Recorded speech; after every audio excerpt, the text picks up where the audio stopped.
നമസ്കാരം. സോഷ്യൽ മീഡിയയിൽ വലിയ രൂപത്തിലുള്ള വിമർശനം നേടിയായിരുന്നു രേണുസുതി ഇതുവരെ മുന്നോട്ട് പോയത്. എന്നാൽ കഴിഞ്ഞ ദിവസം രേണുസുതി പുറത്തുവിട്ട വാർത്തയും പ്രഖ്യാപനത്തിലൂടെയും വലിയ രൂപത്തിലുള്ള നിരാശ വാർത്തകളാണ് പുറത്തുവരുന്നത്. രേണുസുതിക്ക് ക്യാൻസർ സ്ഥിരീകരിച്ചു എന്ന സംഭവം രേണു തന്നെ പുറത്തു പറയുകയായിരുന്നു. തനിക്ക് ക്യാൻസർ തേർഡ് സ്റ്റേജ് പിന്നിട്ടു എന്നും താനിപ്പോൾ ക്യാൻസർ ബാധിച്ചിട്ട് ഇരിക്കുകയാണ് എന്നും രേണുസുതി തുറന്നു പറയുകയായിരുന്നു. പ്രേക്ഷകരെല്ലാവരും തന്നെ വളരെ വിഷമത്തോടുകൂടി തന്നെയാണ് ഈ ഒരു വാർത്ത സ്വീകരിച്ചത്. ആരും തന്നെ ഈ ഒരു വാർത്ത പ്രതീക്ഷിച്ചിരുന്നില്ല. ജീവിതത്തിൽ മുന്നോട്ട് പോകാനുള്ള പ്രയാസത്തിൽ തന്നെയായിരുന്നു രേണുസുതി. സുധിയുടെ മരണശേഷം വലിയ രൂപത്തിലുള്ള വിമർശനം രേണുസുതിയെ എന്നും തേടിയെത്തിക്കൊണ്ടേയിരുന്നുണ്ടായിരുന്നു. സുധിയുടെ മരണത്തിന് ശേഷം സോഷ്യൽ മീഡിയയിൽ രേണുസുതി സജീവമായി.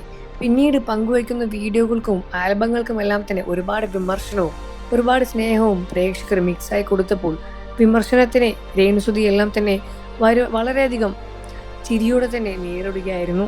രേണുസുതിയുടെ വിശേഷങ്ങൾ സോഷ്യൽ മീഡിയയിൽ എന്നും ചർച്ച ചെയ്യാറുണ്ട്. ക്യാൻസർ ബാധിച്ച ശേഷം പുറത്തു പറയാതെ ഇരിക്കുകയായിരുന്നു രേണു. എന്നാൽ സോഷ്യൽ മീഡിയ വഴി ഈ വാർത്ത എങ്ങനെയോ ലീക്കായി. ഇപ്പോൾ സ്ഥിരീകരിക്കേണ്ട അവസ്ഥയാണ് എന്നും രേണുസുതി പറയുകയാണ്.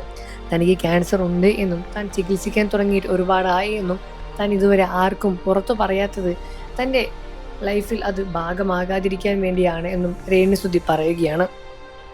തനിക്ക് ക്യാൻസർ ഉണ്ട് എന്ന വാർത്ത വീട്ടിൽ അറിഞ്ഞു കഴിഞ്ഞാൽ വീട്ടിലുള്ളവരെല്ലാം തന്നെ പരിഭ്രാന്തിയിലാകുമെന്നും തന്നെ അഭിനയിക്കാൻ വിടില്ല എന്നും അതുകൊണ്ടാണ് താൻ പറയാതിരുന്നത് എന്നും രേണു വ്യക്തമാക്കി. എന്നാൽ പിന്നീട് ചികിത്സയിൽ അതെല്ലാം തന്നെ വലിയ ഭാഗമാക്കേണ്ടി വന്നു. ഇപ്പോൾ ചികിത്സയിലാണ് രേണുസുതി. എന്നാൽ വീണ്ടും ആൽബങ്ങളിലൂടെ തന്നെ തിരിച്ചു വരാനുള്ള പ്രാർത്ഥനയിലാണ് മലയാളികളും പ്രേക്ഷകരും എല്ലാവരും തന്നെ. ഇതിനോടകം മകൻ കിച്ചുവിനെ പറ്റിയും എല്ലാം തന്നെ സോഷ്യൽ മീഡിയയിൽ വലിയ രൂപത്തിലുള്ള വിമർശനവും വലിയ രൂപത്തിലുള്ള സപ്പോർട്ടുകളെല്ലാം തന്നെ വരുന്നുണ്ട്. കിച്ചുവും രേണുവും തമ്മിലുള്ള പ്രശ്നങ്ങളെല്ലാം തന്നെ ഇതിനോടകം തീർന്നു കഴിഞ്ഞിട്ടുണ്ടാകുമെന്ന് പ്രേക്ഷകർ പ്രതീക്ഷിക്കുന്നു എന്നുമാണ് പ്രേക്ഷകരും പറയുന്നത്. രേണു, നിങ്ങൾ വിഷമിക്കരുത്.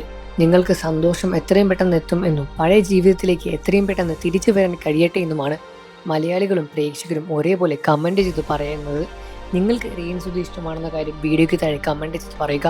വാർത്തകളും വിശേഷവും എത്രയും പെട്ടെന്ന് അറിയാൻ നമ്മുടെ വീഡിയോ ഒന്ന് ലൈക്ക് ചെയ്ത് ചാനൽ ഇപ്പോൾ തന്നെ സബ്സ്ക്രൈബ് ചെയ്ത് സപ്പോർട്ട് ചെയ്യണം ഫ്രണ്ട്സ്.